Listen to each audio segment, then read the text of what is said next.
help the environment. Okay, when I try to share screen, I'm getting a who can share. Okay, I think Andrea or Michelle. You should be able to Okay, share. I think I just revised the settings so that you should be able to share. Let's see. I need to bring up. Sorry. Keynote, file, open, there we go. Thanks everybody for your patience. Share and play. Great. Okay, Great. we're Terrific. good? Yep, you can go on to the next slide. Okay. So we're gonna cover, I am gonna cover actually mostly dry farming, which we'll get into, and Lisa's gonna, oh here.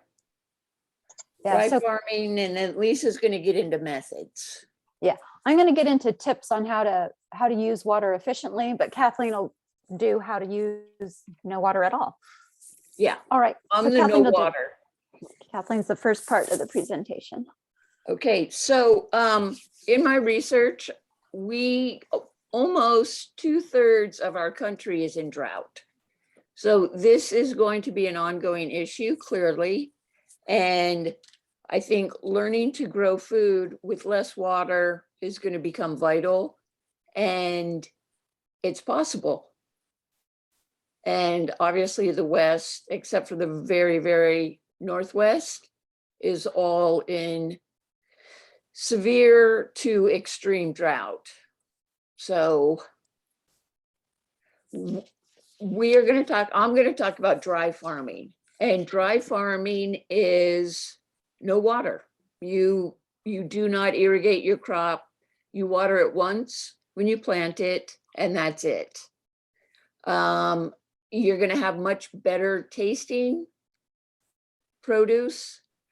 You're going to get good production. Well, maybe a little bit less production, but pretty good production. You'll have less weeds, except for the perennial weeds. You'll probably have almost no weeds, and those ones are much easier to deal with. And the roots actually go down deep enough that they find nutrients in the soil that you didn't even know you had. So not only are you not watering, you're not fertilizing. So in my research, and Lisa and I differ on this a little bit, but in the research I did, you need a fairly decent amount of clay in your soil. Clay holds on to water amazingly well. I used to live in the Sunset in San Francisco, and I had very sandy soil, and there's no way I could have dry farmed there. The water just percolated through my soil too fast. So this is in ground. You're going to plant very deeply, as deep as you can, because you want those roots to be as deep as possible so they head down and find water. Can So I mention one thing here, Yeah. Kathleen? I put in the resources. There's a YouTube of a guy who's been farming for 7 years without any water at all. And he calls it grass-fed vegetables. The reason he can do this, he thinks, is the capillary action. When you have those grass roots in the ground, they are going down 7 to 8 feet, and they're bringing up water and bringing up nutrients. And so it's one of the reasons why dry farming works, is if you plant with grasses. yeah, But we'll get into that more later. I just wanted to mention that. yeah. But most of the time we complain that we have clay soil in this area, but actually clay soil, if you add compost and mulch, is really beneficial because it holds nutrients and moisture better than any other soil. So just thought I'd throw that in there. If you're really sandy soil or pot, you can't dry farm In a pot. in pots. The plant needs to be able to access the moisture in the ground. So California is a Mediterranean climate. We probably all know that. which makes it a great place to dry farm and have really delicious produce. Dry farming is not new. Before, we had all of our dams and aquifers. Most of California, actually most of the country, was dry farmed. So it's definitely possible. The problem is the farmers don't get as much yield, and their yield doesn't weigh as much, and they get paid mostly on weight. So a lot of farmers don't want to experiment with dry farming. Number one, it's risky if they don't know what they're doing, and they don't make as much money. In the long run, they probably make more money because they don't have to pay for water, but farmers are a little bit reluctant to change. So, but it's possible, and I think it's going to be the future of farming, personally. This was a great little thing I read from 1909, when what this guy was talking about mostly was farmers from the east coming out to the west. And in the east, it rains in the summer. And it's if you get a chance, it's just a really interesting little piece of it, little pamphlet kind of. But what I took away from it was, to meet with the greatest success, the farmer must unlearn what he knows about farming. And I think that's true of all of us. We all think we need to water everything 2-3 times a week, when in fact we don't. I think probably 90% of our plants are overwatered. So, best vegetables for dry farming. It's an amazingly long list. Artichokes, beans, corn, eggplant, garlic, okra, melons, kind of surprised me there. Potatoes, strawberries, tomatoes, winter squash, and zucchini. And I put a little note on the bottom that most spring and winter vegetables need water, either from rainfall or irrigation. Like your leafy greens, most of the stuff in the brassica family, the broccoli, cauliflower, cabbage, they don't do as well dry farmed. They need water. That's how they evolved. So now I'm just going to go through each of those, well, not each, because artichoke, any of the artichokes are fine, but I'm just going to go through some of those plants and say which ones are best dry farmed. So beans, almost any bean you can dry farm. There's a bush bean. Oh, in the middle, I was going to start to label these, and then I got distracted. In the middle is a garbanzo bean, and then pole bean on the right.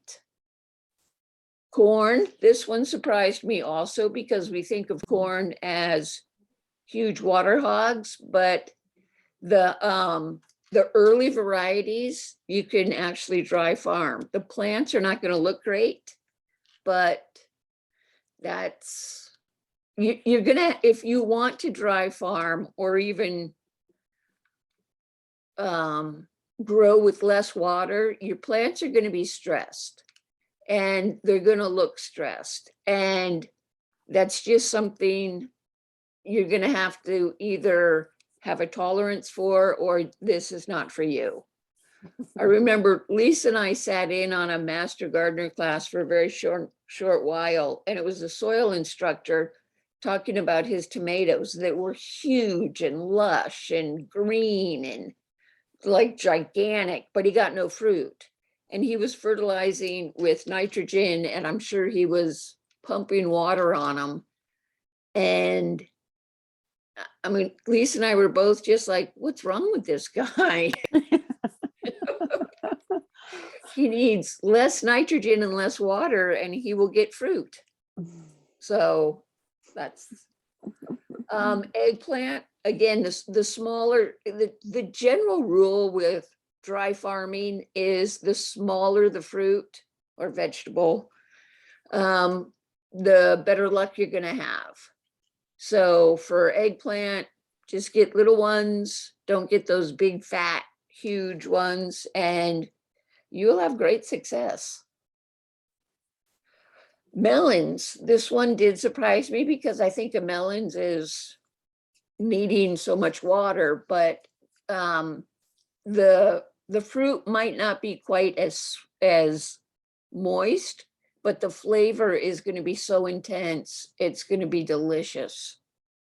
And isn't that honeydew cool looking? Yeah, that's Over on the cool. right, Yeah. that's Baker Creek. Oh, okay.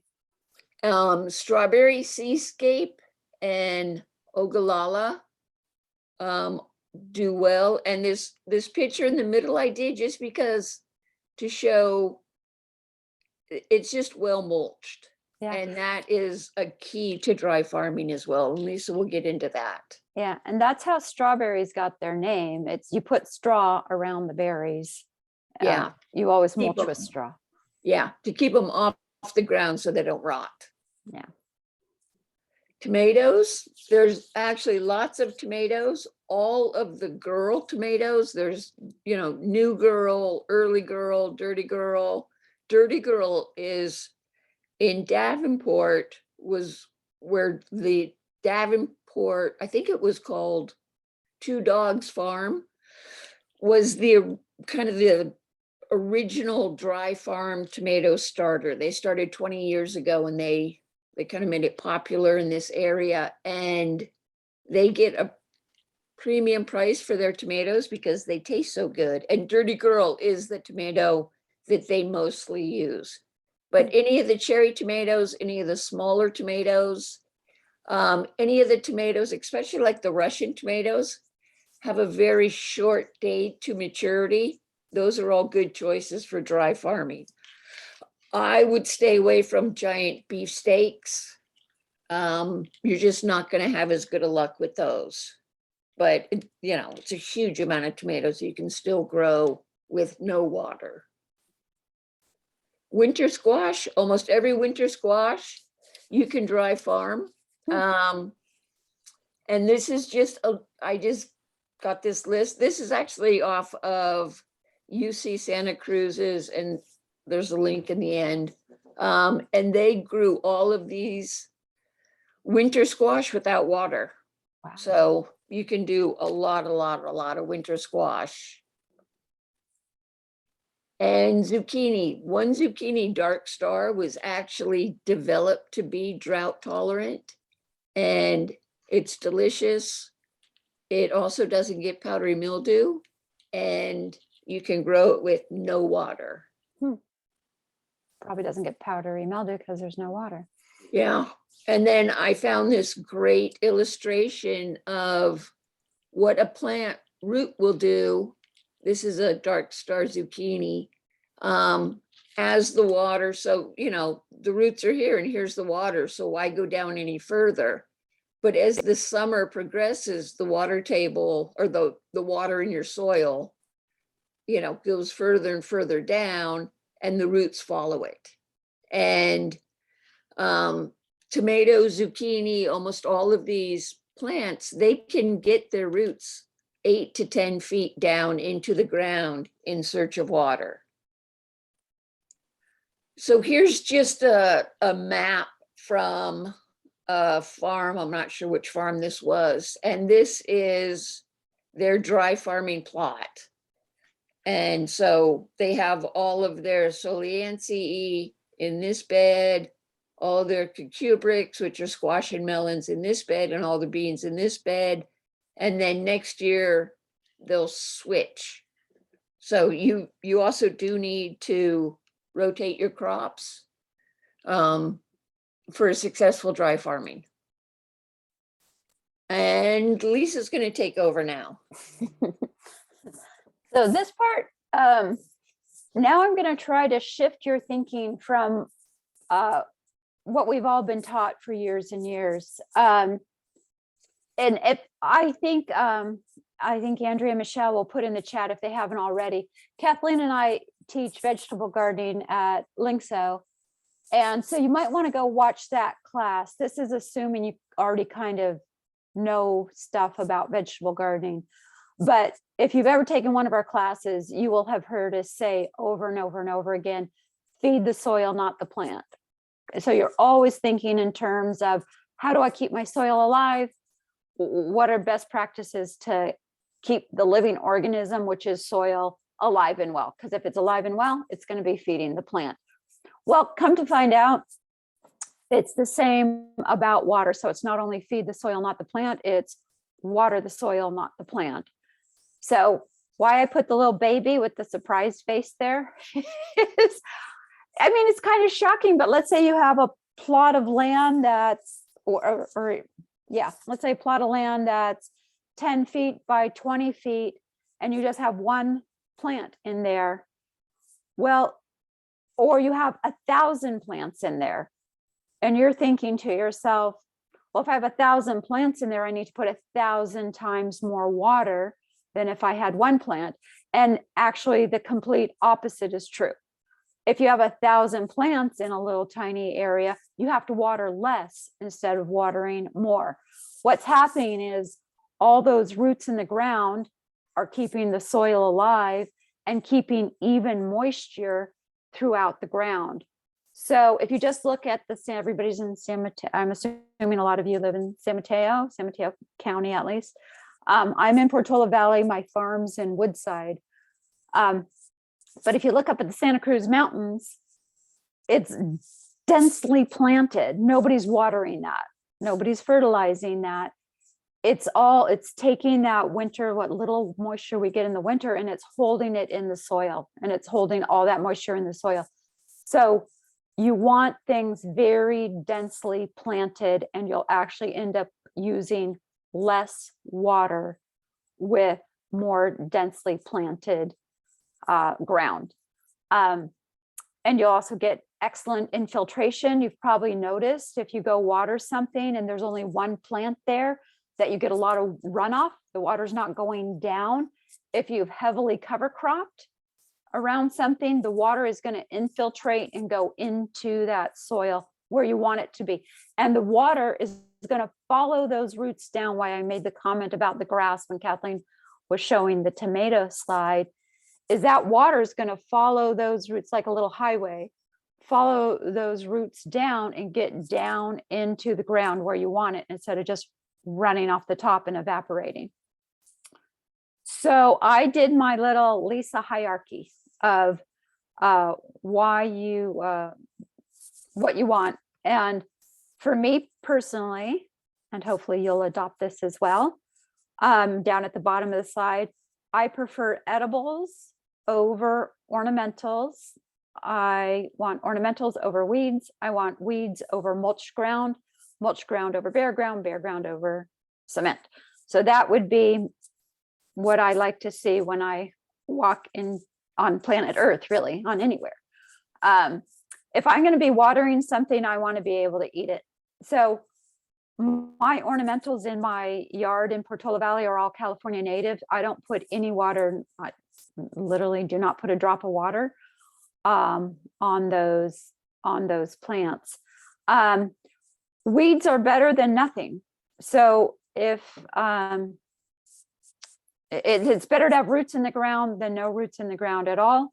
If it's an area where just you don't want to see weeds, then mulch that ground, put wood chips down, put 2, 3, 4 inches of wood chips down. I've now talked to 2 different fire chiefs.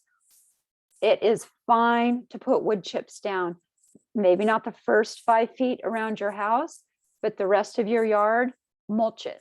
Keep it mulched. You'll save a lot of water by just mulching. Bare ground and cement are the same thing.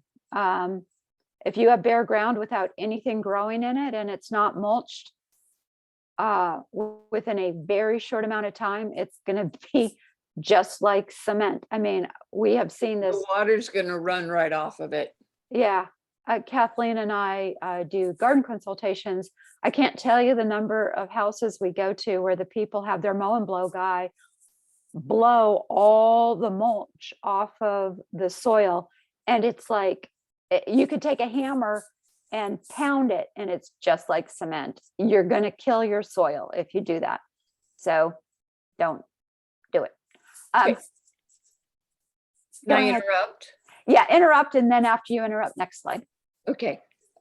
So when I did research on my cover cropping class, I had a paradigm shift Oh. in my gardening. Is we have always thought of plants, or old thinking is we've thought of plants as taking, but in fact, plants give.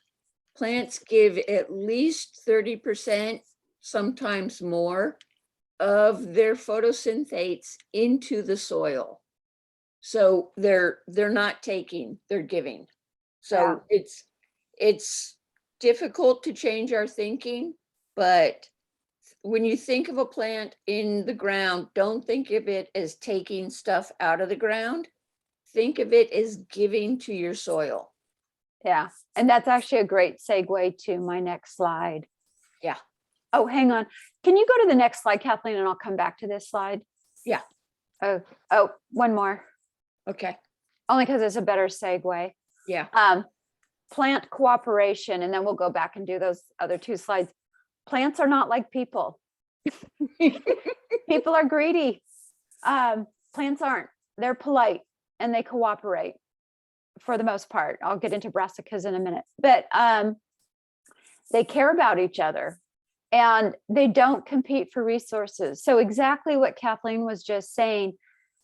Hey, Kathleen, you want your albino? Yeah. So,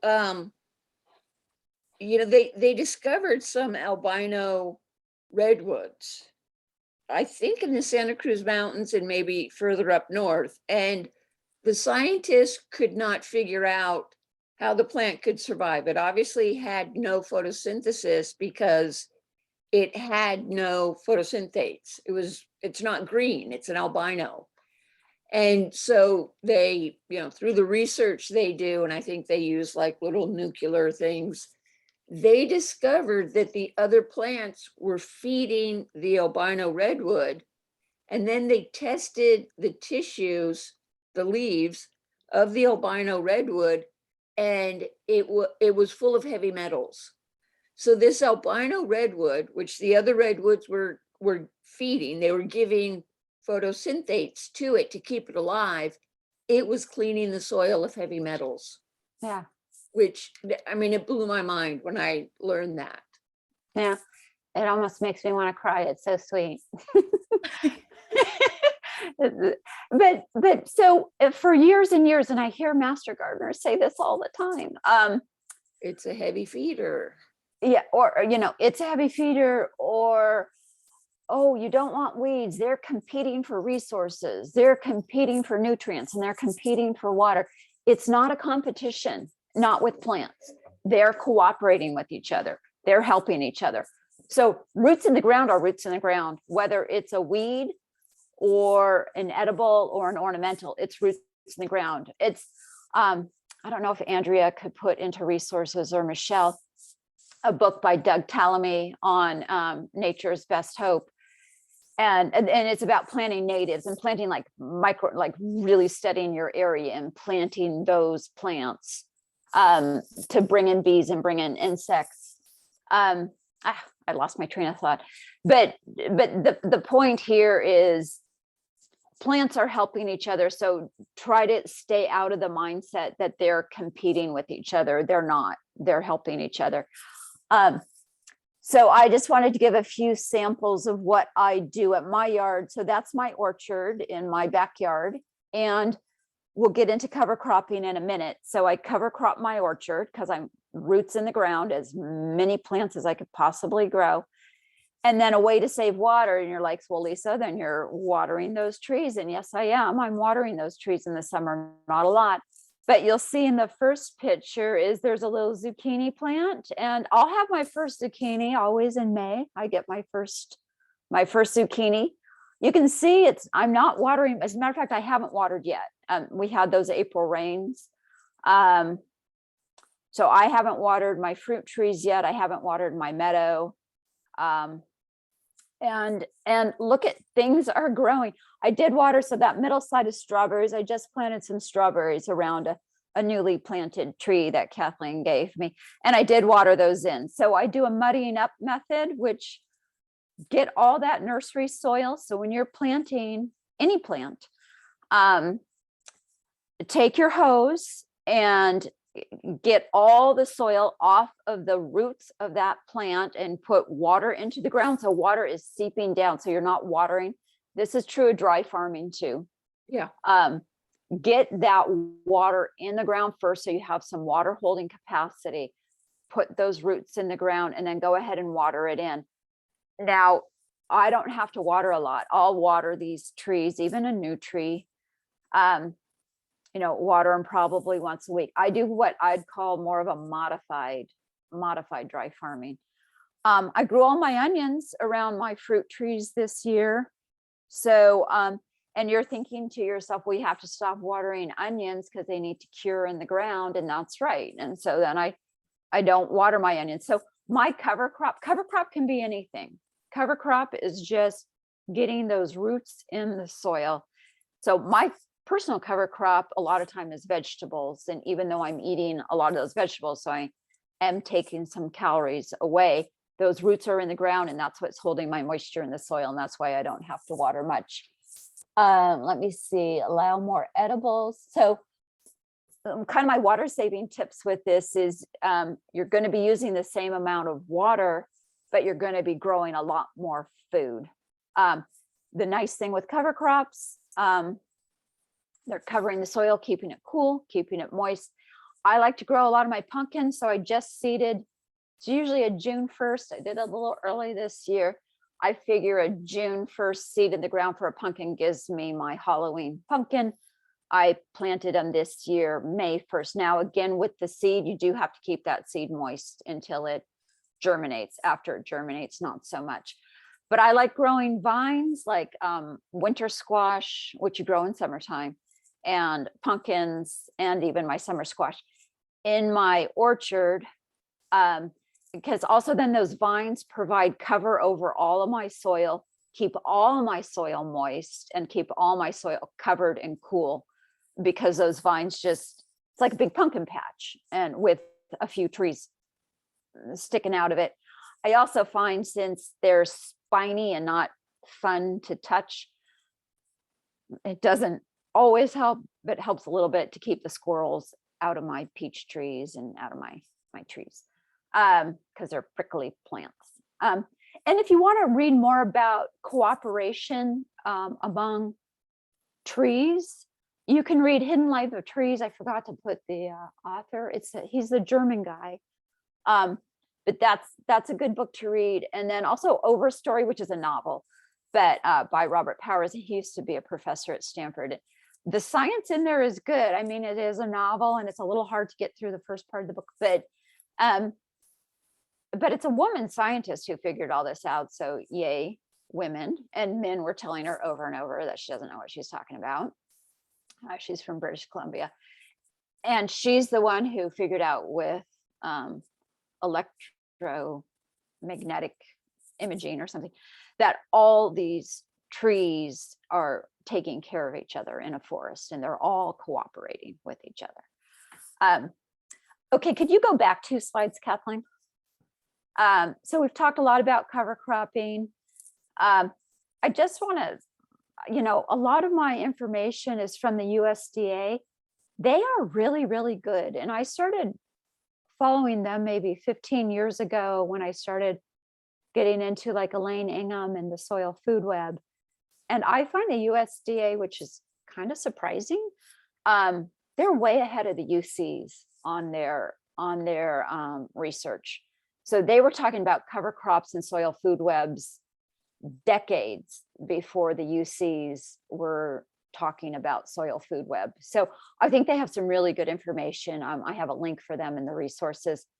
This is my yard again. This is my, Kathleen gave me some California wildflower seeds. I just threw them out.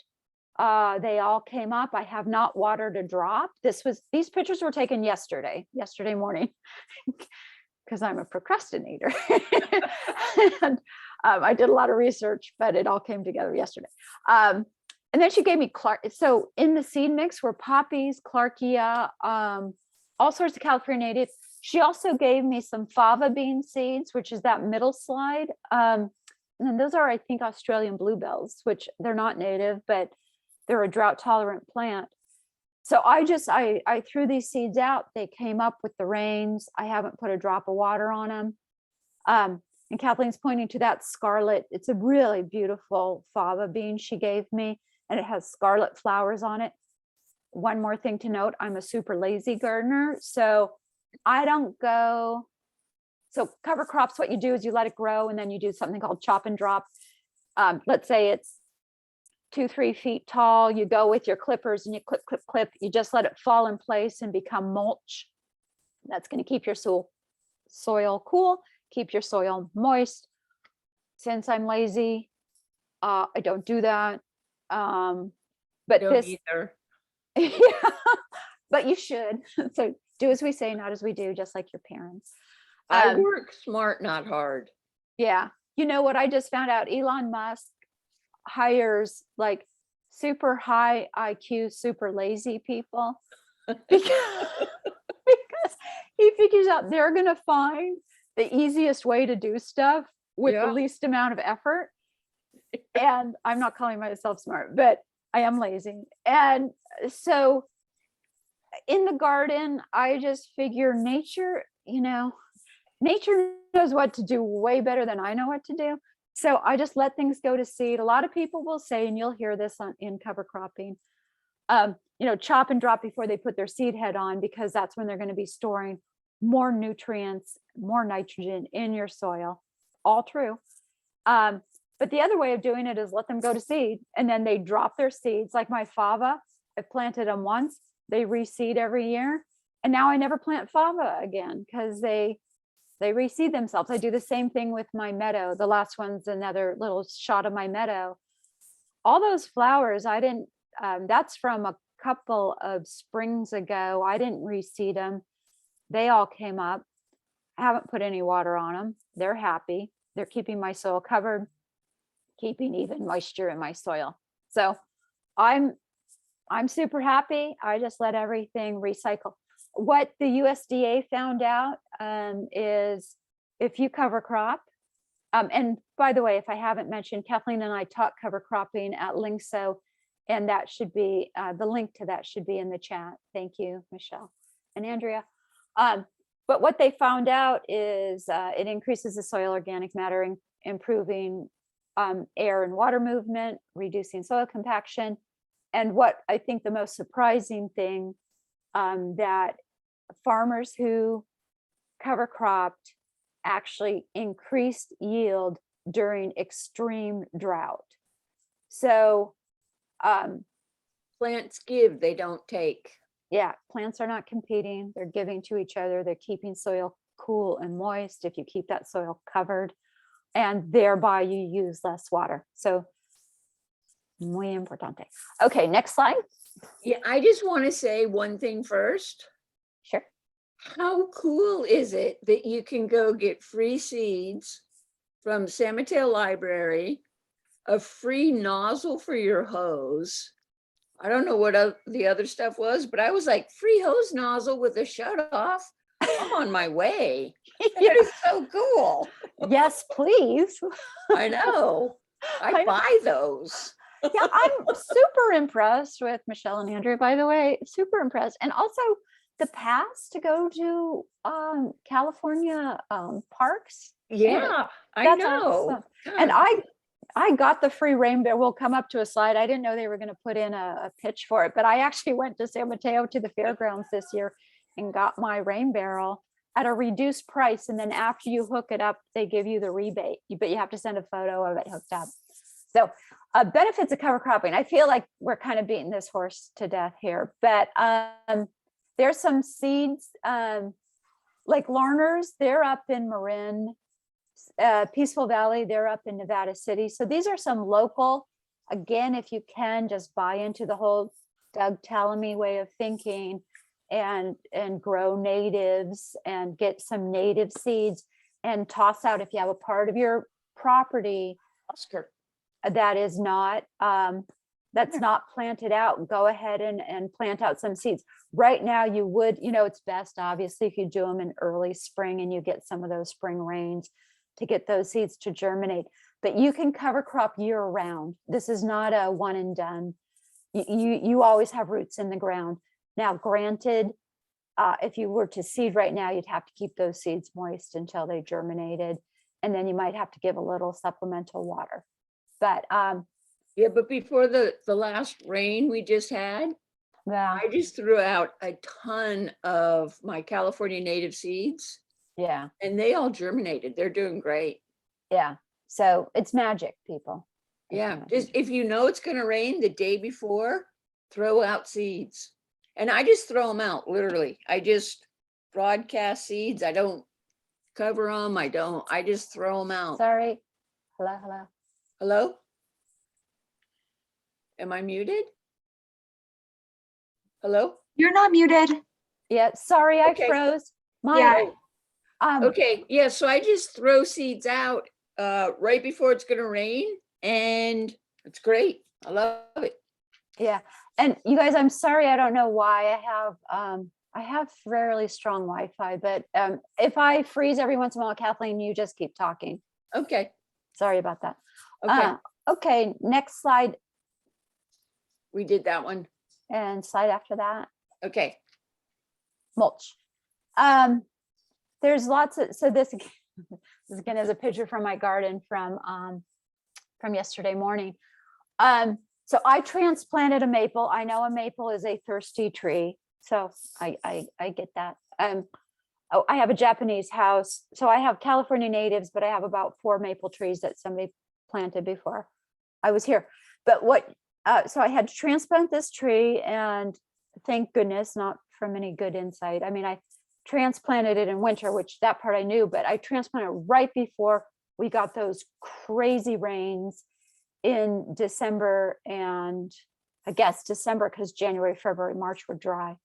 And I transplanted the tree. Luckily, it had a whole bunch of grass seeds, just naturally, just native grass seeds around it. And the tree lived, which is the first miracle.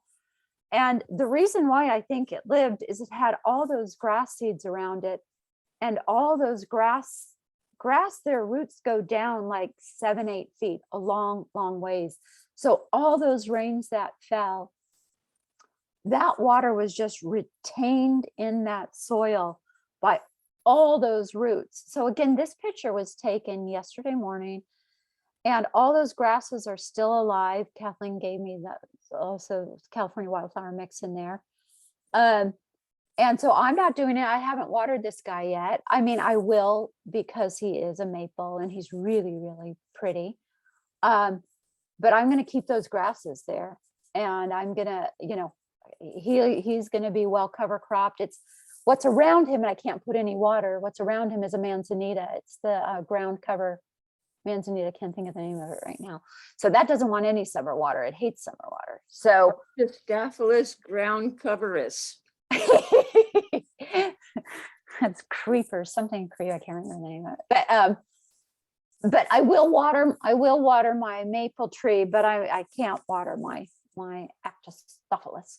But you can mulch with anything. So there I'm doing something called a green mulch, or a cover crop, or people have living mulch. People have different names when your mulch is living plants, but that's mulch. You can also do straw, hay. Now you're going to hear a lot of people say, oh, don't use hay. Hay has seed heads. But going back to being a lazy gardener, yep, it has seed heads. Yay, it has seed heads. So free seeds. So it's gonna, those seeds are gonna fall to the ground. They're gonna germinate, and I just cover cropped, without any effort other than putting out my mulch. So I'm yes, please. Alfalfa, I like to chop it up a little bit. Kathleen, I think you roll it under the lawnmower or something. I put it through my chipper. Oh, you put it through your chipper. Okay. So I like it, especially in a vegetable bed. Alfalfa can be, 2 feet long. I like it a little bit like 6 inches. So seeds can come up and push out. You could use alfalfa pellets. I use wood chips everywhere in my garden. I don't use it in my veggie beds. I'm usually using alfalfa, hay, or straw. the main thing to remember, if you take nothing away from this talk other than no bare soil, ever, no bare soil. Yeah. In any organic, you can mulch with anything: rocks, gravel, pine needles, oak leaves, grass clippings. You just don't want to see bare soil. No bare soil.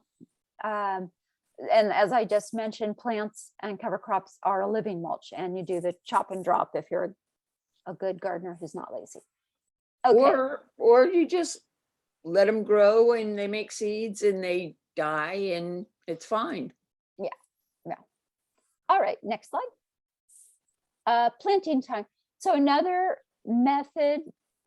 So I took a class on low water gardening a long time ago, 10 years ago or something. And it was funny to me. I thought the class was going to be a little bit like this class and give us crops that don't require a lot of water.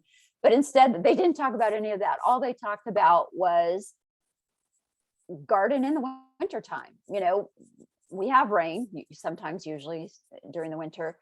And so don't do a summer garden, just do a winter garden. And a winter garden really means fall and spring. So you plant in September. I would usually say August, September, October, but from my research, if you're trying to use no water at all, plant more towards the September, October, and then plant earlier in spring. Plant February, spring, February, March, and those are for your winter crops. But you harvest your winter crops, 60 days after your planting, 60, depending on the vegetable, 30 to 90 days after you've seeded. So that's all your winter stuff, your arugula, beets, bok choy, broccoli, cabbage, carrots, on and on and on. And really, I don't water. I don't water at all from, I'll say October to about now, to about May. I'm not watering my garden. I'm just relying on rain. Now, when we have those super, super dry spells like we did this year in January and February, I didn't water my fruit trees. I figure they're okay. And we'll get to a slide on where to find supplemental water. But those then, I finally did have to put a little bit of supplemental water on things from rain barrel water, but I didn't. My irrigation is completely off for really 8 months out of the year, I'd say. Kathleen, how about you? Yeah, probably about the same. Yeah. So Some of my ornamentals get watered probably later into the year and earlier, but not a ton. yeah. I got rid of my lawn. Yeah. So 2/3 of the year, you don't need to be putting any water on anything, mostly, unless we have super hot and dry January, February, then you might. But Yeah, I probably water my citrus okay. later and earlier just because citrus want regular water. Yeah. I didn't put any supplemental water on my citrus this year, but Yours are older than mine. yeah. So those are all veggies from my garden. We used to have a farm stand, and all grown without any additional water. Okay, next slide. Irrigation. So this is big. This is meaty. So doing my research, what they say is kind of like May through September in a summer dry climate. So I'm talking about, I live in Portola Valley. I think most of you are from San Mateo County. Kathleen's in Santa Cruz, but we're in a summer dry climate, like Mediterranean. So May through September, the research I did is they say you need 1 inch of water per week. I just don't buy that. That would mean about 20 extra inches of water a year during the summer. I think you can get away with a lot less than that. I think at least half. And this is assuming you're not going to try Kathleen's dry summer. This is, you still want to irrigate. And I would think about half of that. So my main thing is observe, watch. what was it, Dan Barbersburg, see what you're looking at. So some crops need way, way less water than that. Some crops you can probably get away with hardly any water, and let your finger be your monitor. So it looks dry on top. Well, dig down, get with your soil knife, your hori or whatever, and dig down and see, is it really dry? Is it dry 6 inches down? Is it dry 12 inches down? And don't water unless you really, really need to. This probably everybody already knows, but drip versus overhead, you have a lot less evaporation.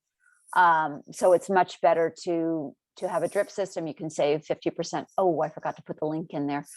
You guys can just Google how to put in a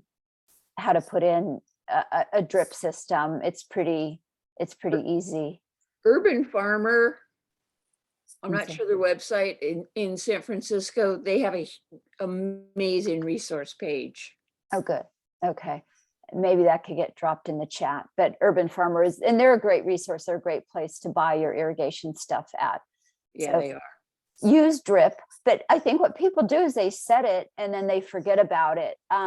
Where I think also at the beginning of the presentation with Michelle and Andrea, they were talking about a smart meter. You can get a discount on a smart meter from San Mateo.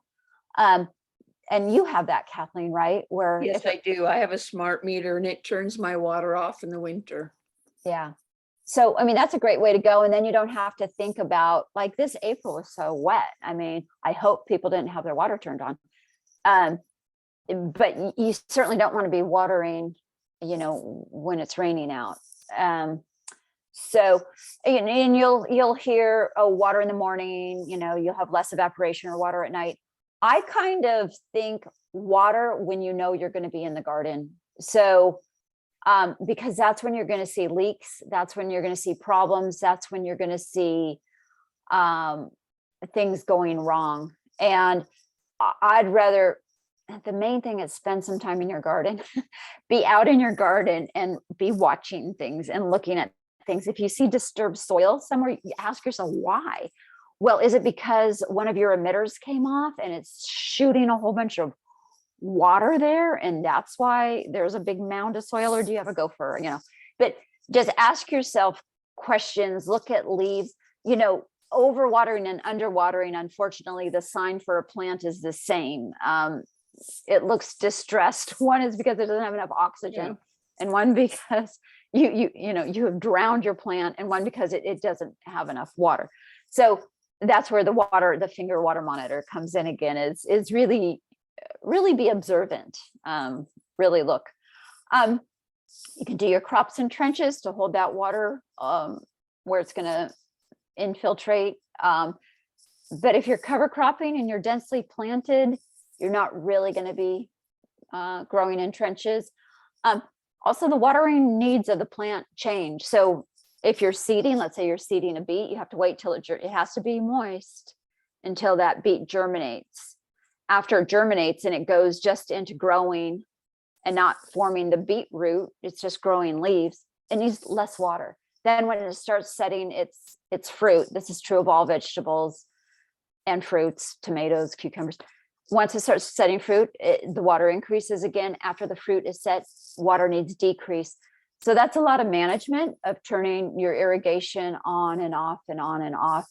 But if you really, really, or water by hand and don't use drip at all, and just know during the vegetative growth, it doesn't need a lot of water. After it's fruit set, doesn't need a lot of water. Where it needs water is when it's a seedling and when it's setting fruit. If you get a smart irrigation controller like the one I have, I can control it with my phone, which makes it super nice. Then you can do it from bed. Yep. So I call my kind of farming modified dry farming. I cut my water to my tomatoes in September. And what Kathleen said, you have to have a certain aesthetic to do that, because the plants are going to look horrible. I mean, let's just face it. The plants are going to look super thirsty and dry and shriveled, but your fruit's going to be so much better. your tomato's going to be so much better. So you just have to get your mind around what you can tolerate. And different, I'm not saying right or wrong, different people have different aesthetics that they have to have in their garden. But I will say, I think, Kathleen, you talked to somebody and it's like 90% of us overwater. Yeah. So pretty much everybody's overwatering. Right now, everybody could probably cut their water in half and do just fine. Hydrozoning. So also another good way to reduce water use is hydrozoning. So put your thirsty things together. And this is going to sound like I'm contradicting myself a little bit, but it's kind of like having my maple tree next to Actiostophilus. That's not a good example of hydrozoning. So if you have, Put your hydrangeas, your camellias, yeah, and your hostas together, yeah, and then put your arbutus and your manzanitas and your ceanothus together. right. So you're not overwatering. You're really going to kill all your summer natives if you put water on them in the summer anyway. Just like an oak tree, don't put summer water on an oak tree. So with vegetables, it's a little trickier. But if you're dry farming, use that list that Kathleen put all those together, and put your other crops so you can water certain things a lot less. Also, you need to cut your water to your onions pretty quick here. So I guess I'm just getting, think about what you're doing, think about what you're planting together, and think about hydrozones and what needs more water and what needs less water. And certainly think about mulching and adding compost so you're getting even moisture. And then even farmers who don't completely dry farm, who water the plant during its young juvenile life, when it sets fruit, almost all the farmers cut the water. Yeah, that makes sense. Yeah, because then- the fruit tastes better. Yeah. And everybody's already heard, water less often and deeper. So that water, and if you're cover cropping, and that water is going to go down, and it'll go down as far as those roots, it'll go down 8 feet. It'll go down a long ways. And in my research, I know this was a vegetable class, so I didn't include it, but there are a lot of apple farmers who never water their trees. And in France, once a grape sets fruit, it's actually illegal to water it if my you're in a God. certain wine district, Wow. because the wine, it's just more intense. Your flavor is going to be more intense Yeah. if you don't have all that water diluting it. So yeah, France actually has laws about when you can water your vineyard.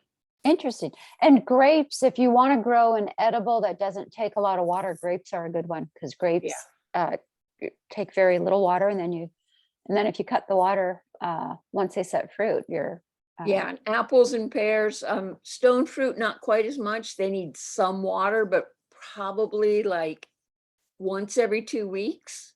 A Yeah. good deep soak is all your fruit trees need. Yeah. And we should say this is for established. I'd say an established tree is a 3-year-old tree. I did water my new, I plant in winter, so I don't water my bare roots in winter, but in summer, for that first summer, I'm watering a little more often, but by the 3rd summer, you just don't need to water that much. Yeah. Okay, next slide. Oh, extra water tips. Where are you going to find extra water? I totally think of each drop of water as being very, very precious. I do, because it's a limited resource.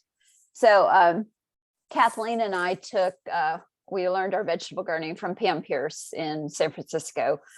And she's the one, and I mean, it's obvious to me now, but at the time, this was a long time ago, but she calls it pot water. But if you're steaming vegetables, if you're boiling vegetables in your kitchen, if you're rinsing dishes, here's where I'm not lazy.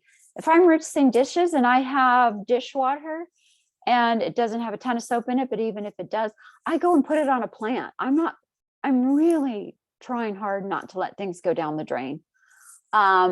in my and my kids too, we have buckets while we're waiting for the water to get hot. We collect all that water, and that's what's going on my maple trees. I'm not putting irrigation on them.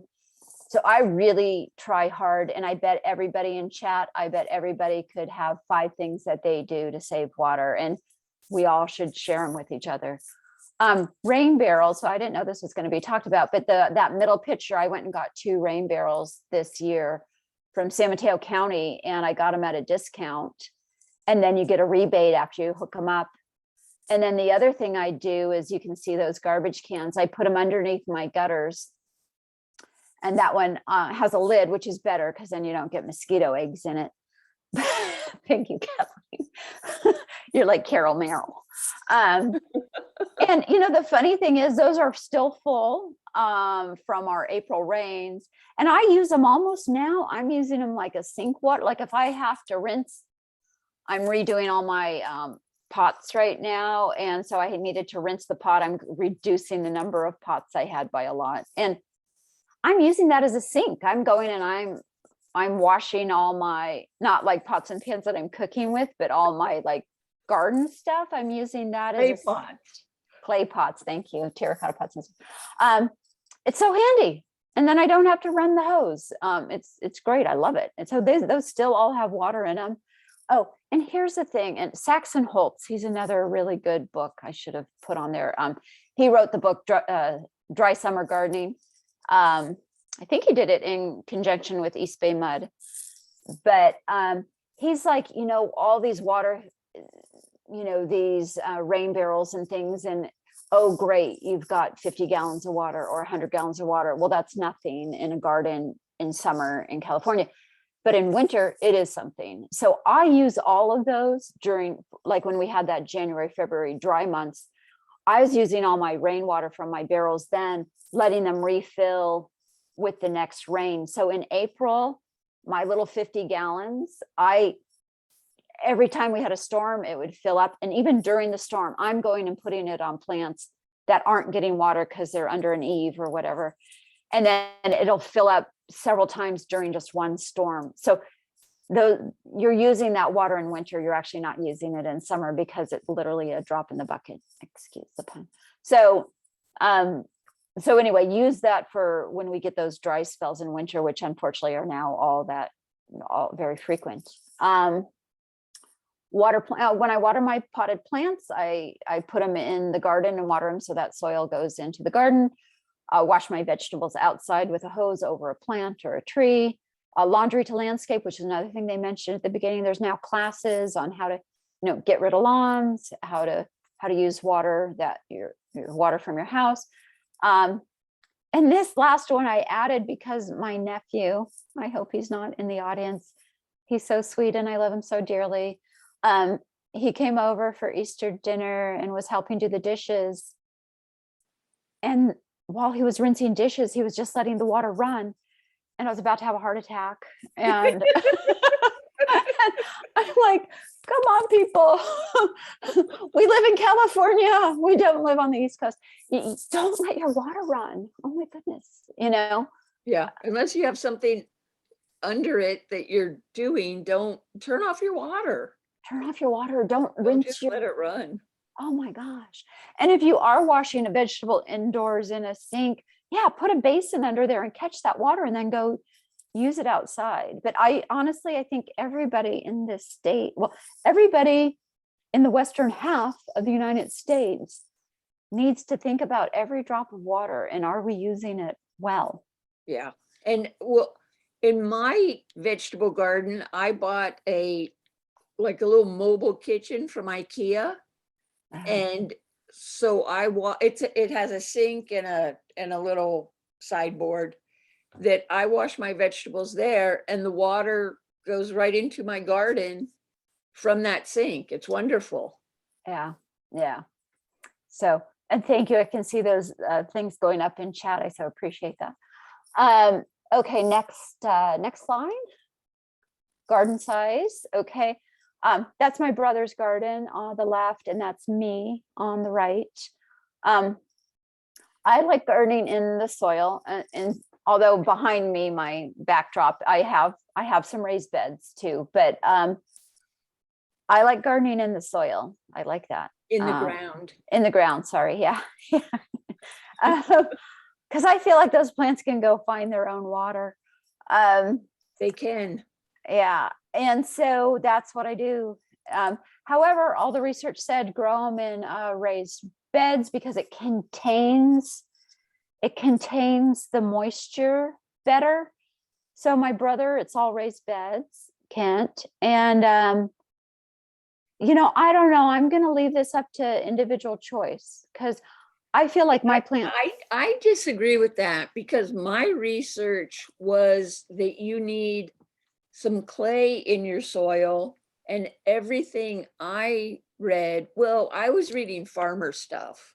Yeah, and I was reading home gardener stuff. So yeah, everything I read was you need a decent amount of clay in your soil because the clay has the water holding capacity.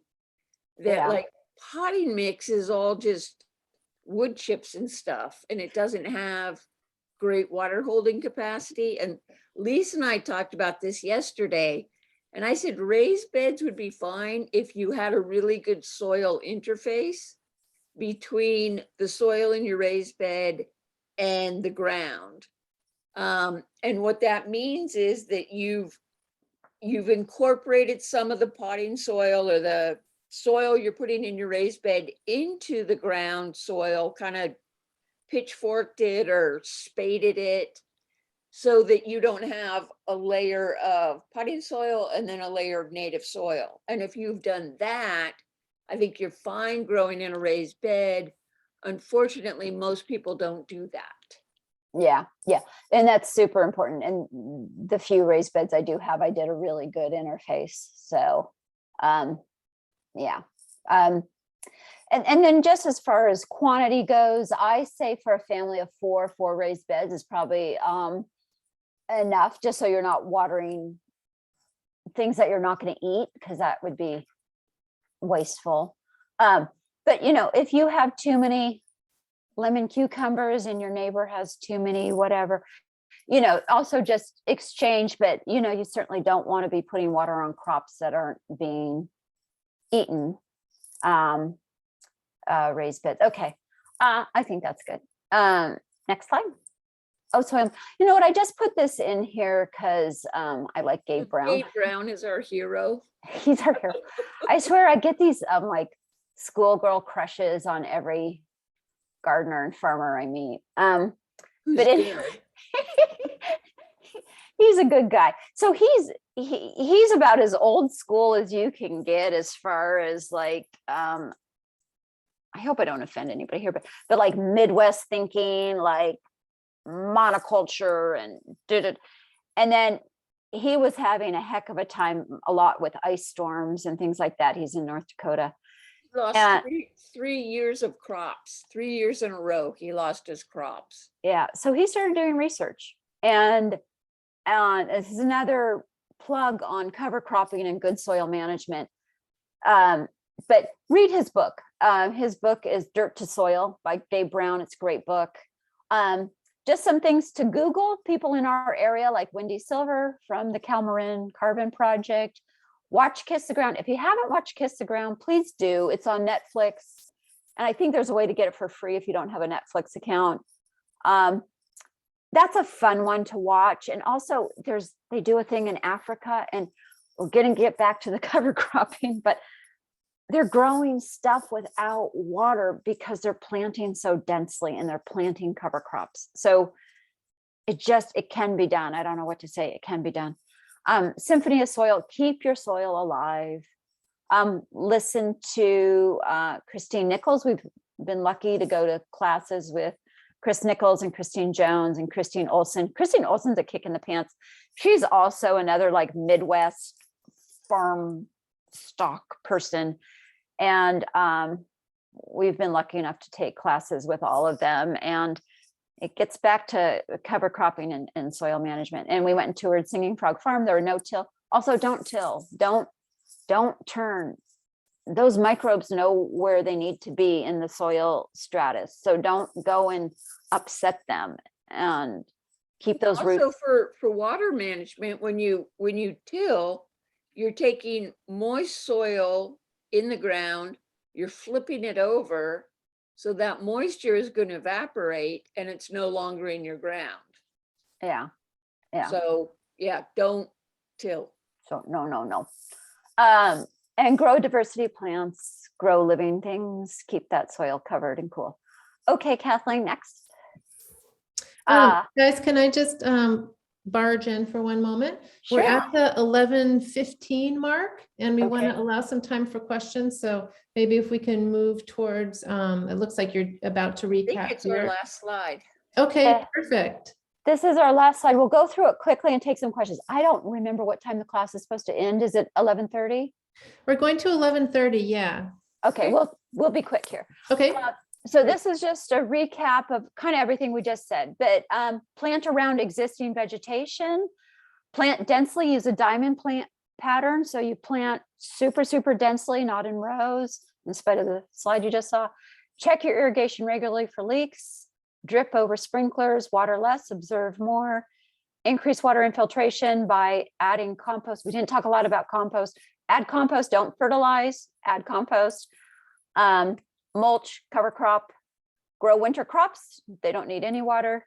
Capture your rain from your rain barrels, more water wise. I just quickly mentioned, but growing, people like, oh, I feel so guilty. I'm watering my garden and I'm watering my edibles, but it's way more efficient for you to grow your own vegetables than to go and buy them from the grocery store. It's way more resource intense to go buy them from a grocery store on many, many levels. So even though you are using water, you're using less water than a farmer would use, and you're also not the fossil fuels to get that to the grocery store, et cetera, et cetera. A dry farm or modified dry farm hydrozone. Next slide. Questions and answers. Yay. Okay, and then Andrea and Michelle, we'll turn it back over to you. great. Thanks, you guys.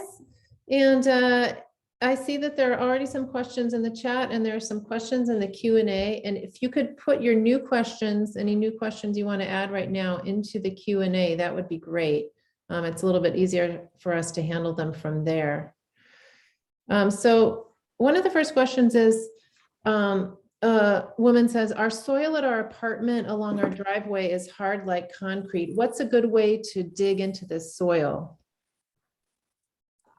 You want me to take a stab at it, Kathleen? Well, I was going to say cover crop. Yeah, I mean, you need to get some living roots in there, cover crop and mulch, and you'd be surprised. You'd be surprised how quickly that soil can come back alive. Within one season, that soil will be lovely. Yeah. And I would cover crop with just, I put really densely, denser than they say.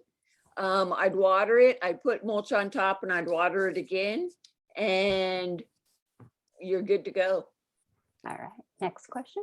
I'm going to jump in with a lot of people had some questions about mulch and different types of mulch. So where do you buy straw, and are leaves good as mulch, leaves that aren't composted? Yeah, And yeah, go ahead. Go ahead. leaves are great mulch. Half Moon Bay feed has bales of stuff. You can also, most grocery stores after Halloween will give you or sell you very cheaply their straw bales that they put up for decorations. And there is also on El Camino in Redwood City. Oh, that's right. Yeah, Peninsula or San Mateo feed. Yeah, it has straw there for your vegetable gardens. For wood chips, any arborist is happy to bring free wood chips to you. And Go ahead. in my raised, in my vegetable beds, I use G&B, which is the brand G&B soil conditioner. It comes in a 3 cubic bag, and it's a great mulch. Yeah. Yeah. And that one's a really good one for vegetables. Yeah. Okay. We have a question about density. How densely can you plant grasses or cover crops around vegetables in a small garden without overcrowding the vegetables as they grow throughout the season?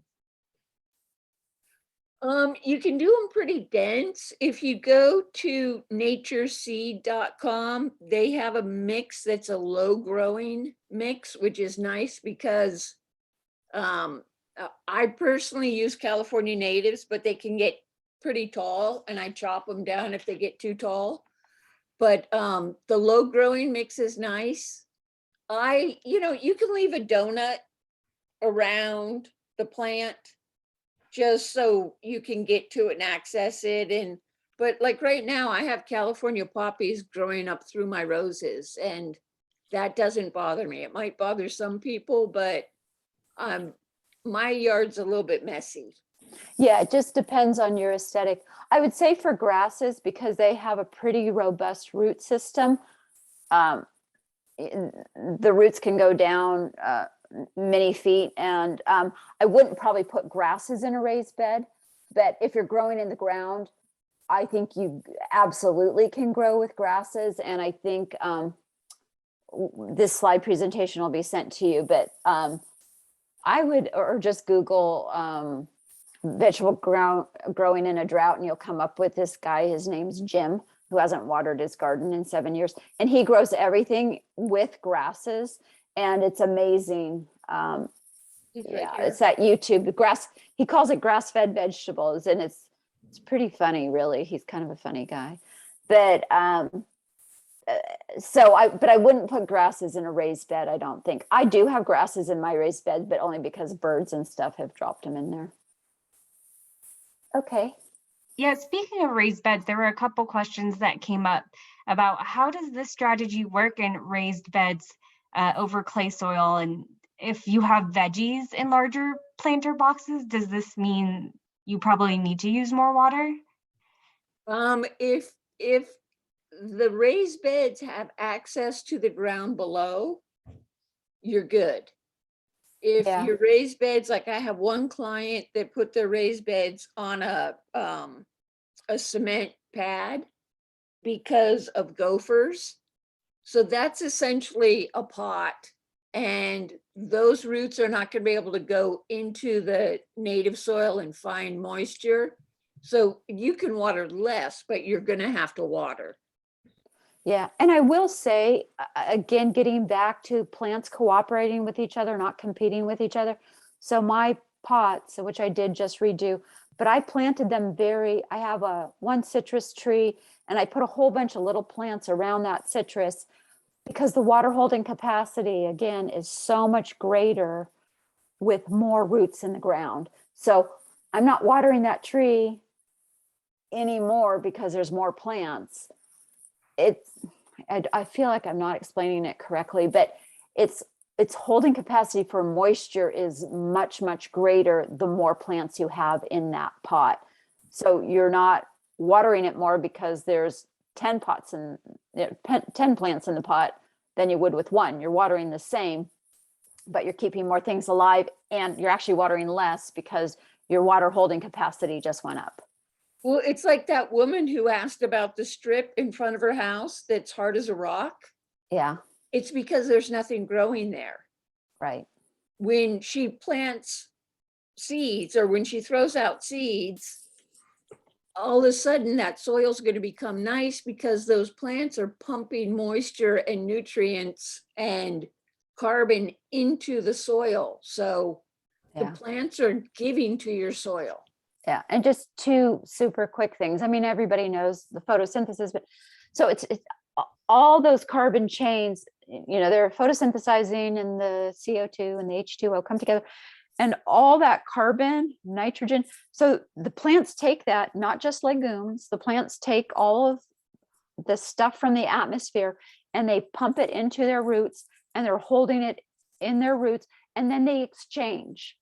Then there's a whole bunch of microbes that come in, and the roots are sloughing off carbohydrates, and the microbes are eating the carbohydrates, consuming the carbohydrates, and then the plant's saying, hey, I need potassium today. The microbes go find potassium, bring it to the plant. I know this sounds like science fiction, but it's not. It's true. It's scientifically proven. And so you just have to have roots in the soil because of the exchange from the air with the nitrogen and the carbon. I was going to put a slide in, I didn't. I just read an article in the San Francisco Chronicle like 2 or 3 days ago of like, oh my God, we've discovered that we can store carbon in the soil, and there's all these pipes and all this infrastructure to store carbon in the soil. And I'm like, I'm sorry, but I'm like, you idiots. We've known that. Yeah, you know, for millions, like hundreds of millions of years, plants store carbon in the soil. That's what stores carbon in the soil, is trees and plants. That's how you get carbon out of the atmosphere and put it into the soil, is through plants. And so anyway, I got sidetracked. I was going to make another, when I seed my vegetables, so I seed my vegetables, and I do have to keep that seed moist. I seed them in little 6-packs. And what I've noticed through the years, if there's a little weed, like in that little 6-pack cell, when I go to water those to keep them moist, the one with the little weed in it is the one that's already moist and doesn't need any more water. The other ones have dried out and need water to keep that soil moist. So again, it's not competition. You've got to think in terms of cooperation. What's keeping that soil moist is because I had a little weed in there. It got the exact same amount of water as every single other 6-pack. But because I had a weed in there, it held the moisture, and that one germinated the fastest, germinated the best, so just keep reminding yourself that plants are not like people. They're not greedy. They are giving creatures. Plants give, they don't take. Yeah. Okay. Next. If a garden has already been planted and irrigated, can it be converted to dry farming by simply turning off the irrigation? Or maybe rephrased, what are some ways that someone could move from an irrigated situation to dry farming? That's a great question. That is a great question. Can the person unmute? Because if it's in the ground, yes, you can. What I would do is I would give it a really, really good soaking, like today or tomorrow. And I mean, like, run your drip for an hour, and then I would cut the water. And I would do something different. I don't think I'd go to straight dry farming. I think I'd go to a modified dry farming, and I would just cut my water in half. And then in September, I'd probably cut it all together. Yeah, that's what your plants are going to look like. Your plants are going to look crappy. That's really definite dry farming. So I wouldn't just totally cut it off completely. I would go to a modified dry, and then I would go in September to a dry, personally. Okay. Thank you. I know we're heading up against a time, so you guys keep us honest. We're happy to stay and answer questions, but I don't know how your programming works.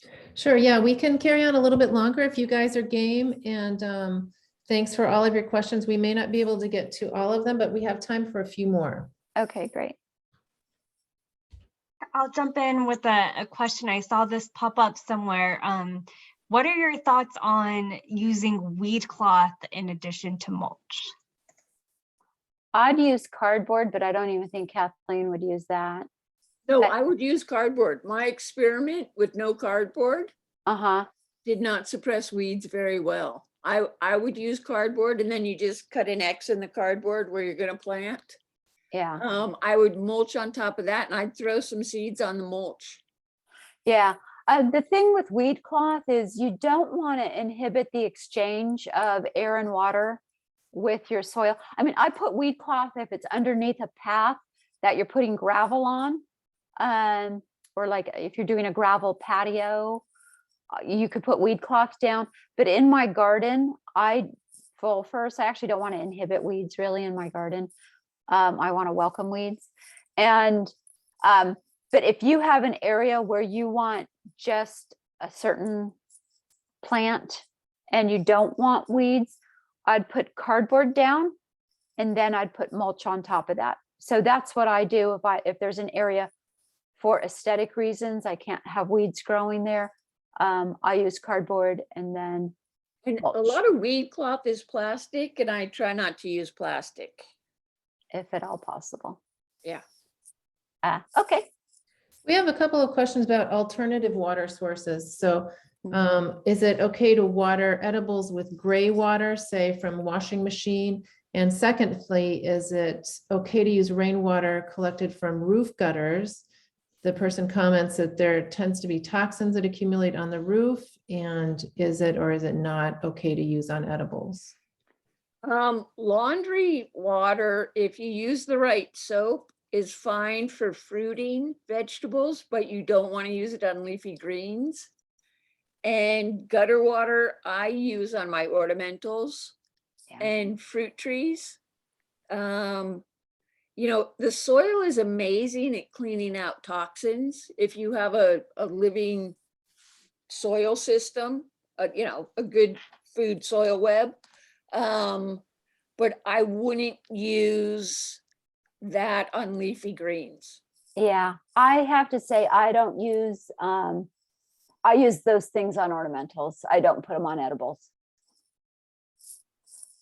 So, Thanks. one more question.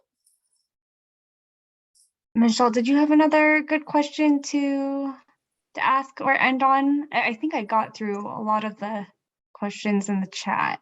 Sure. Let me look through the Q&A here and see if we have a different type of question. There was a question about, someone commented that in San Mateo, it's difficult to water deeply because they get a warning from the water company if the drip system is on for longer than 30 minutes. Oh. So maybe you can comment about what water deeply means and how one might do that. Yeah, given the water, description. my irrigation system is a inline emitter line. It's, you know, it runs the length of my bed and it's spaced every 6 inches. To water deeply, I would run that for about 45 minutes. If I got a call from this city, I would let them know that I did that on purpose and that I won't be watering again for a month and that to leave me alone. Referring to Kathleen, can you give out your personal phone number, Kathleen? Yeah. Have them call Come on. me. Yeah, I mean, the idea, of course, is what we've been talking about is, yeah, water less frequently and deeper, especially, you know, for trees. I do think you'd be able to explain that to the town, but, or city. But wow, I mean, to be honest, I'm impressed that anybody's watching because, oh my gosh, I can't believe how much wasteful water I see. And one more question. You talked about plants helping each other. What about tree stumps for trees that have been cut down? Someone says that they have a lot of tree stumps in their garden. Should they leave them in or take them out? Does it serve any kind of purpose? Yeah, no, it serves a great purpose. It feeds the soil. Yeah. As they decompose, what actually is decomposing them is all the critters in the soil are eating the decay, you know, they decay it. The creatures in the soil decay that stump. I would leave it in right now. It's a huge water source because that is really wet. Yeah, leave them in, don't take them out. Yeah, absolutely. That's the easiest way. If you get back to lazy gardening, that's the easiest way to add organic matter to your soil is leaving roots in the ground. Whether it's a tree or plant, just leave those roots in the ground. They'll decompose. You're adding organic matter to your soil. Great. Thank you very much. That's fascinating. I see a question about John Jeeves double digging. And in my vegetable garden, when I first put it in, we double dug and I haven't tilled it since. Yeah, we've actually been up to John's farm in Northern California, and we are not double digging. Well, like you said, Kathleen, you did it once, but we're no-till farmers. All right. All right. Well, thank you two so much. Thanks to everyone who attended today. We learned so much. And thanks for also providing these slides, and everyone who attended today. I will send you out a link to the presentation and to the slides, and you can review and apply these principles to your own situations. Yeah, I will say, if you have questions after today, Master Gardener has a hotline, and you can just look up San Mateo and San Francisco Master Gardeners, and there's a hotline. Not all of them have been trained the way we have, but Not all of them do as much. Lisa and I go to a lot of classes and we study a lot. So we've learned a ton since we graduated from the Master Gardener class. yeah. Also, but if you get the hotline and you say, could you ask this of Lisa or Kathleen, they'll forward us the question. So if you have additional questions, you can reach us that way. But thank you very much, everybody, for attending. It's impressive that so many people are interested in this, and let's hope we can get more people interested in how to conserve water. Yay, and thank you, Michelle and Andrea. You guys are great. Thank Thanks you. to you. And I'm going to Thank go get a you. free, even though I live in Santa Cruz, can I get a free hose nozzle with a shut off? That'd be a question for cow water. You might want to find someone in the cow water territory. I'm a cow water. That's who I use, Kathleen. So maybe through me you can. Super excited. All right. Thank you so much. We appreciate Thank you, it. everyone. Thank Have a you. good day. Bye-bye. Bye.